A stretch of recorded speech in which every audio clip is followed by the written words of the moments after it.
Hello everyone, welcome to the smart eyes foundation. आज हम discuss करने वाले हैं 10 सितंबर 2024 के daily current affairs. Daily current affairs में we are going to talk about three topics. पहला है the audacity of mission Swachh Bharat impact on health and sanitation.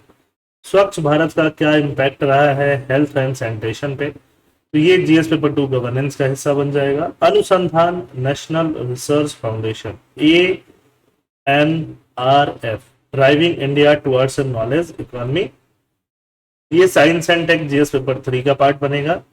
Child deaths link to malnutrition in India, again GS paper 2 social justice का part बनेगा। तो ये तीनों topic हम लोग detail में कवर करने वाले हैं। द फर्स्ट है the audacity of a mission. Mission का ऑडेसिटी, मिशन ने कितना अच्छा काम किया है। कौन से मिशन की बात हो रही है? स्वच्छ भारत मिशन की बात हो रही है। स्वच्छ भारत मिशन कब लॉन्च हुआ था? 2 अक्टूबर को लॉन्च हुआ था। 2 अक्टूबर 2014 को प्राइम मिनिस्टर नरेंद्र मोदी जी ने इसको लॉन्च किया था। द प्राइम ऑब्जेक्टिव इसका यही था कि ओपन डेफिकेशन मतलब खुले में शौचालय, खुले में शौच करना, ओपन में शौच करने को एलिमिनेट कर दिया जाए पूरे इंडिया से, जो कि विलेज एरियाज में काफी प्रोमिनेंट हुआ करता था। तो ये पर्पज से इसको लॉन्च किया गया था। 2019 तक 5 साल कंप्लीट होते होते ऑलमोस्ट पूरे ऑल ओवर इंडिया से ओपन डेफिकेशन को एलिमिनेट कर दिया गया। अभी इस प्रोग्राम का 10 साल होने वाला है। The programme 10th anniversary coincide with the release of scientific report in the Nature journal. Nature journal में साइंटिफिक रिपोर्ट रिलीज हुआ है जो हाईलाइट कर रहा है इन्फेंट एंड चाइल्ड मोर्टेलिटी को कम करना। इन्फेंट मतलब जो एकदम बिल्कुल नवजात शिशु होते हैं, जस्ट अभी जन्मे बच्चे होते हैं, उनको इन्फेंट बोलते हैं। और 5 ईयर तक आप चाइल्ड बोल सकते हो। इनका कम मोर्टेलिटी होना, कम मतलब कि इनका, ये बच्चे जो बीमारियों की वजह से या फिर माल न्यूट्रिशन की वजह से इनका डेथ हो जाता है, इनका डेथ जो है, डेथ रेट जो है वो कम हुआ है। किसकी वजह से? स्वच्छ भारत की वजह से। की objective of the mission, mission का की ऑब्जेक्टिव क्या था? सबसे पहला तो ओपन डेफिकेशन ही था। अगर आपने पंचायत वेब सीरीज देखा होगा तो वहां पे विनोद को देखा होगा जिनके घर में टॉयलेट लगता था। Mission sought to change the behaviour of around 550 million Indians. 550 million का मतलब कितना होता है? 55 crore Indians who practised open defecation, आधा इंडियन मान लो। टॉयलेट कंस्ट्रक्ट हुआ। The government build over 100 million household toilet across the country to achieve the goal of eliminating open defecation. Health impact validated by Nature report, Nature report से health impact भी validate हुआ। The report highlights that Swachh Bharat mission significantly reduced infant and child mortality, saving 60,000 से 70,000 lives annually. Annually 60,000 से 70,000 जान बचाया गया children का जिनका एज 5 साल से कम था। सोसाइटल बेनिफिट भी हुआ वुमेन के लिए, गर्ल्स के लिए। इनका डिग्निटी और प्राइवेसी जो बाहर जाने से हैम्पर होता था, वो घर के अंदर रहने से और घर के अंदर वॉशरूम होने से, टॉयलेट होने से मेंटेन रहने लगा। हिस्टोरिकल सिग्निफिकेंस क्या है? प्राइम मिनिस्टर मोदी जी का स्पीच अगस्त 15 2014 को mark the first time in history that head of government openly address the issue of sanitation on a national scale. Setting an audacious goal, audacious goal को set किया गया। Prime minister set an ambitious target of eliminating open defecation within 5 year. 5 साल में open defecation खत्म करेंगे। which involved changing the behavior of over half a billion people, आधा billion people का behaviour change करना। An unprecedented feet in both in scale and speed. Scale में, scale मतलब बहुत बड़ा, लार्ज स्केल पे, और स्पीड मतलब 5 ईयर में ये सब करना बहुत इंपॉर्टेंट बात था या बहुत डिफिकल्ट बात था, ऐसा हम लोग बोल सकते हैं। जन आंदोलन चलाया गया। जन आंदोलन, मास मूवमेंट। मास मूवमेंट मतलब कि लोगों को खुद ही इस मूवमेंट में पार्टिसिपेट कराया गया, विलेज में, डिस्ट्रिक्ट में, स्टेट्स में, और ओपन डेफिकेशन को अचीव किया गया। ओपन डेफिकेशन फ्री स्टेट या फ्री सिटी किसको बोलेंगे? जहां पे कोई ओपन में डेफिकेट करने नहीं जाता हो और सब जगह जो है टॉयलेट्स की व्यवस्था की गई है। और सिटीज में कहा बोलेंगे? सिटीज में पब्लिक इंस्टीट्यूशन हो, safe method of disposing the faeces हो। कम्युनिटी एंगेजमेंट बढ़ाया गया, मास मोबिलाइजेशन बढ़ाया गया। प्रधानमंत्री ने अपने मन की बात में रेडियो से लोगों को इंस्पायर किया काफी ज्यादा।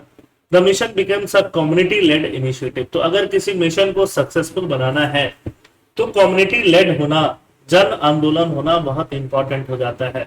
ये चीज ध्यान रखिएगा, ये डायरेक्टली मेंस में यूज हो सकता है।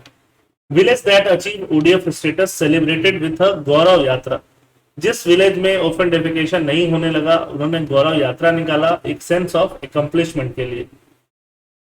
फ्रेंडली कंपटीशन भी मिलने लगा एक दूसरे स्टेट्स का, है ना, एक दूसरे विलेज का। नेशनल प्रोग्रेस भी आगे बढ़ने लगा। हिमाचल, केरला, उत्तराखंड, हरियाणा, इन्होंने बहुत जल्दी ओडीएफ स्टेटस अचीव कर लिया। 2019 तक सारे स्टेट्स ने ओडीएफ स्टेटस डिक्लेयर कर दिया स्वच्छ भारत मिशन के फर्स्ट फेज में। देन स्वच्छ भारत मिशन सेकंड फेज में चला गया।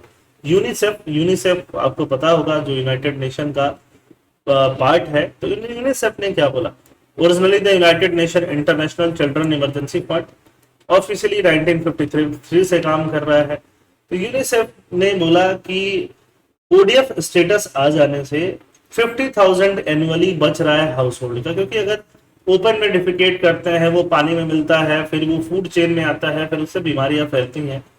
तो बीमारियों को कम किया जा सकता है ना। तो बीमारियों को कम करने से मेडिकल एक्सपेंस बनेगा, और बाहर ओपन में डिफिकेट करने जाओ आओ तो उससे टाइम बहुत वेस्ट होता है। उस टाइम को अगर यूटिलाइज कर लिया जाए तो वापस जीडीपी बढ़ेगा, तो इससे भी लोगों को फायदा होगा। Illustrating this a harmonious humorous cartoon depicted a bored doctor at a primary health care centre. UNICEF ने क्या दिखाया, एक कार्टून दिखाया जिसमें एक डॉक्टर जो है प्राइमरी हेल्थ केयर सेंटर जो विलेज में होते हैं वो बोर हो रहा है, उसके पास काम नहीं है, क्योंकि विलेजर्स अब बीमार कम पड़ रहे हैं। डायरिया जैसी डिजीज बहुत ज्यादा, पुअर वाटर, है ना, वाटर को खराब वाटर पीने से डायरिया जैसी डिजीज सबसे ज्यादा होती थी। और ओपन डेफिकेशन एक बहुत बड़ा रीजन होता है डायरिया में। Health and dignity, in addition to reducing infant and child mortality, Swachh Bharat mission greatly improve the dignity and security of women, जो हम समझते हैं।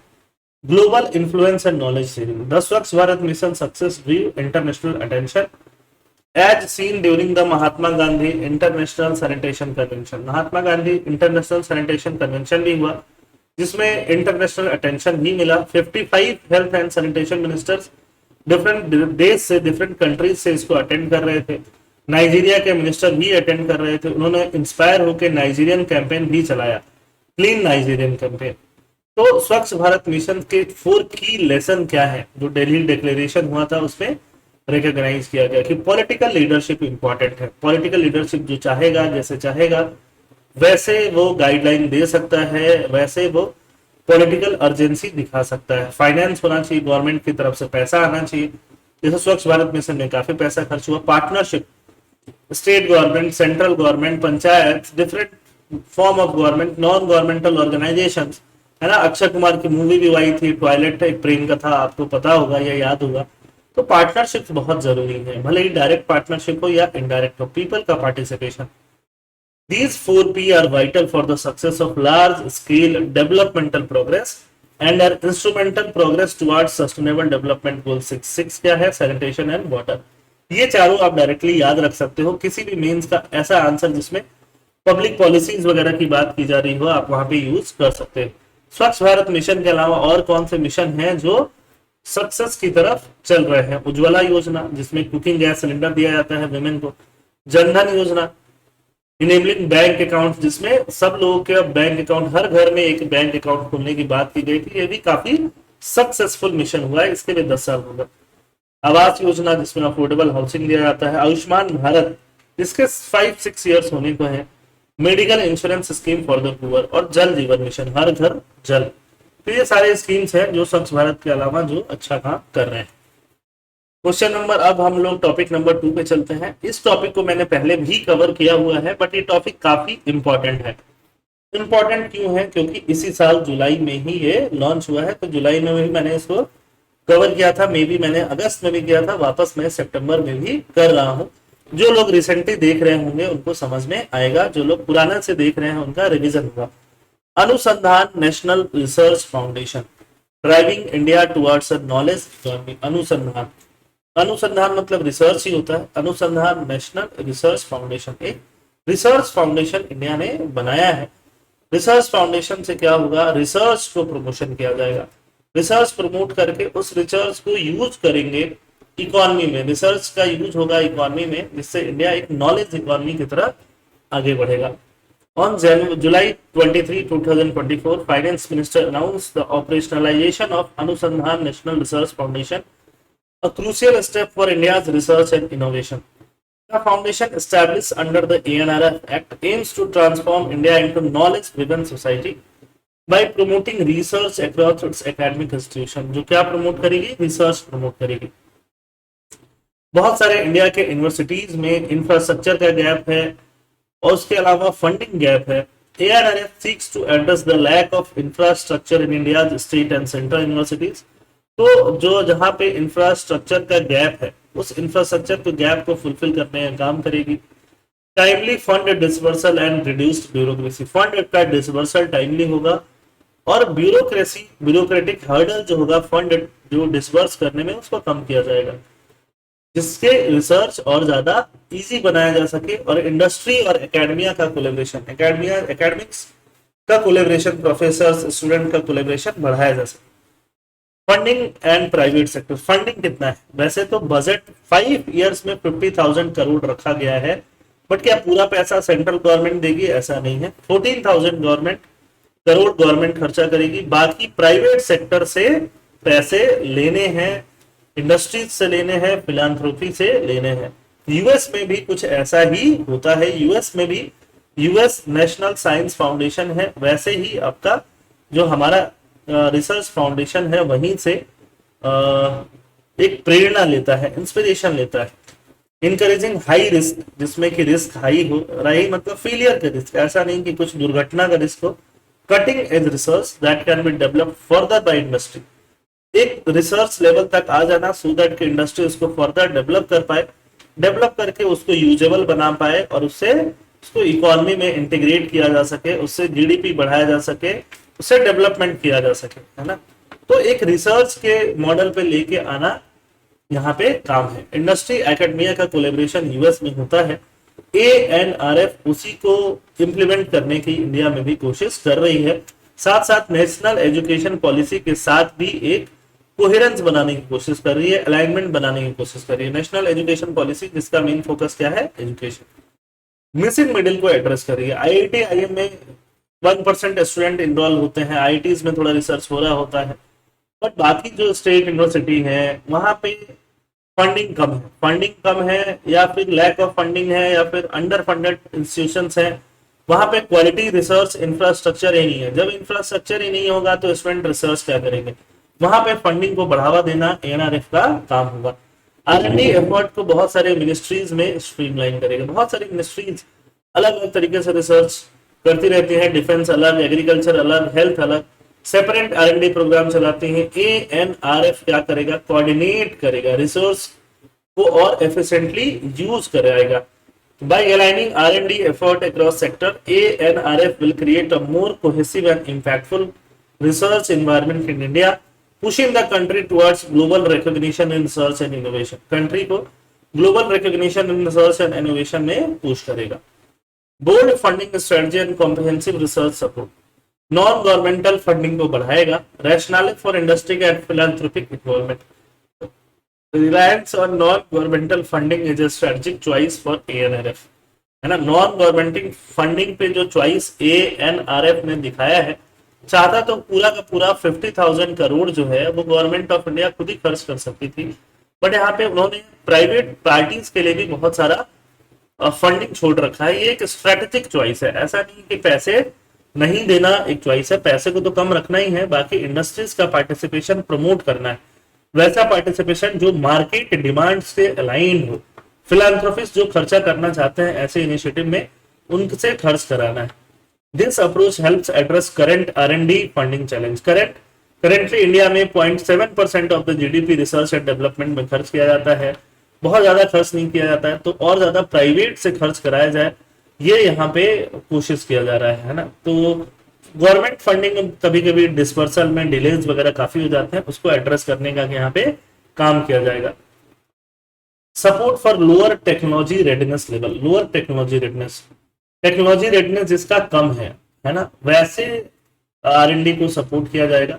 जैसे कि मान लो वैसा टेक्नोलॉजी, वैसा रिसर्च जिसमें कि फेलियर के चांसेस ज्यादा है, जिसमें कैपिटल कम लगे, पहले तो पैसा कम लगे, फेलियर के चांसेस ज्यादा हो, है ना, उसमें स्टूडेंट और यूनिवर्सिटीज बहुत ज्यादा बढ़ चढ़ के हिस्सा ले सकती हैं, और उन्होंने अगर एक प्रोटोटाइप डेवलप कर दिया, उसको जो है इंडस्ट्रीज जो है और डेवलप करके उनको यूज कर सकती हैं। ये यूनिवर्सिटी इंडस्ट्रीज को वो रिसर्च आगे बेच सकता है, यहाँ से यूनिवर्सिटी को भी फंडिंग मिलेगा और इंडस्ट्रीज को एक बना बनाया प्रोटोटाइप मिलेगा जिसको वो फर्दर डेवलप करके यूज कर पाएंगे।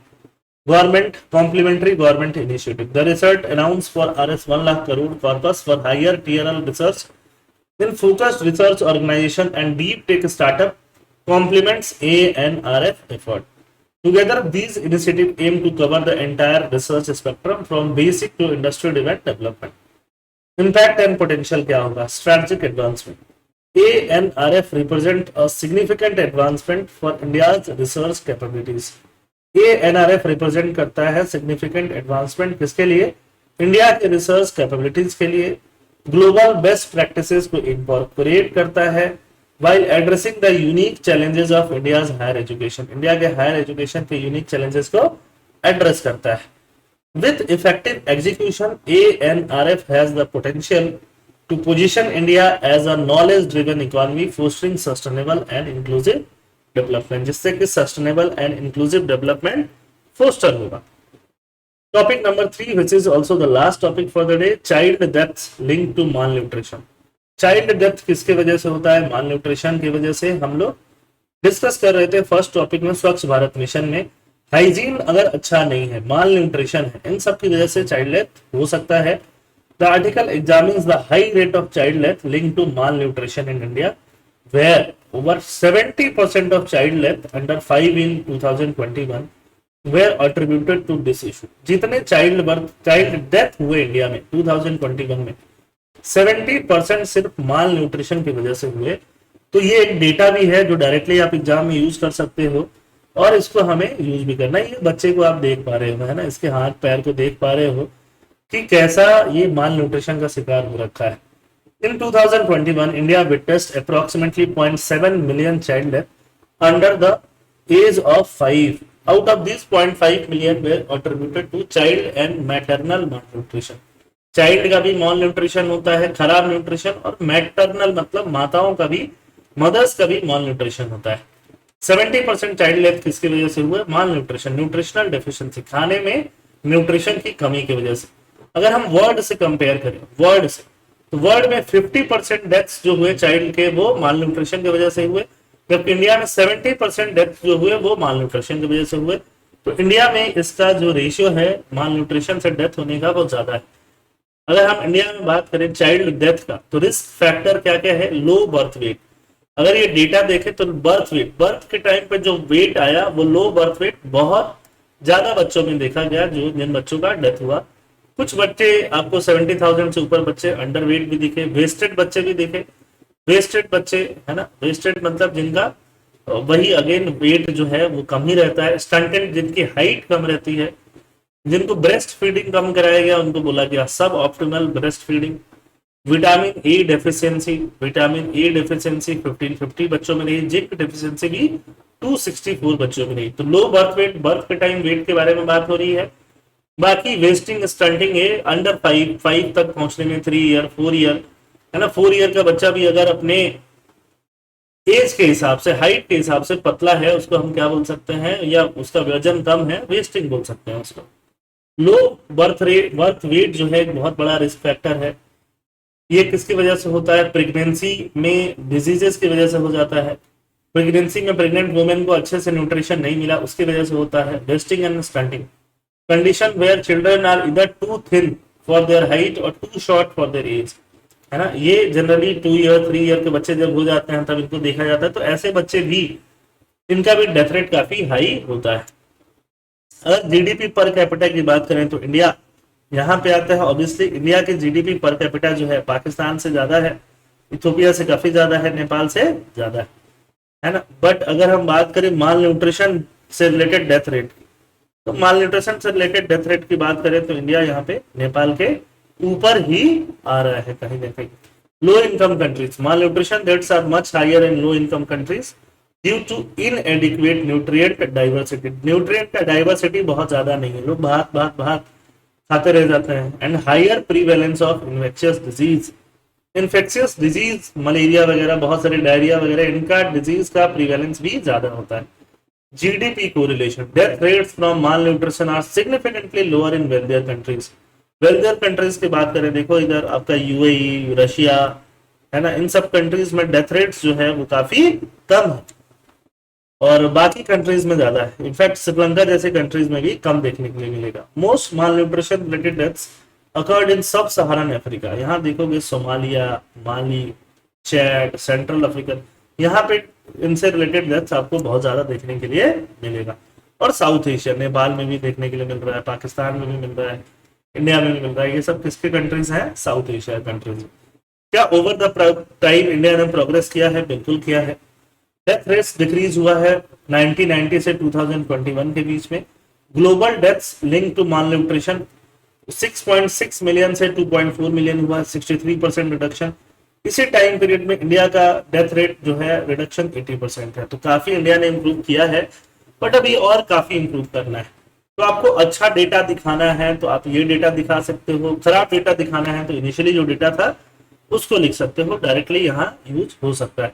न्यूट्रिशन में अगर एडवांसमेंट किया गया है, डिजीज कंट्रोल, पोलियो वगैरह, क्लीन वाटर, सैनिटेशन, अभी जो हम बात कर रहे थे स्वच्छ भारत वगैरह, वैक्सीन को देना है ना, इन सब चीजों की वजह से डिजीज वगैरह कंट्रोल हुआ है। मैटरनल एंड इन्फेंट केयर बढ़ाया गया है, आयुष्मान भारत वगैरह जैसे स्कीम भी लाए गए हैं।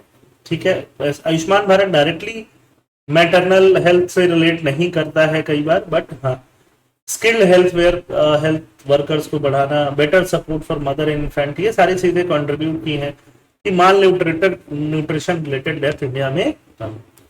तो आई होप ये टॉपिक अभी आपको समझ में आए होंगे। पीडीएफ कहाँ मिलेगा? टेलीग्राम चैनल पे, लिंक कहाँ मिलेगा? डिस्क्रिप्शन बॉक्स में। थैंक यू, जय हिंद।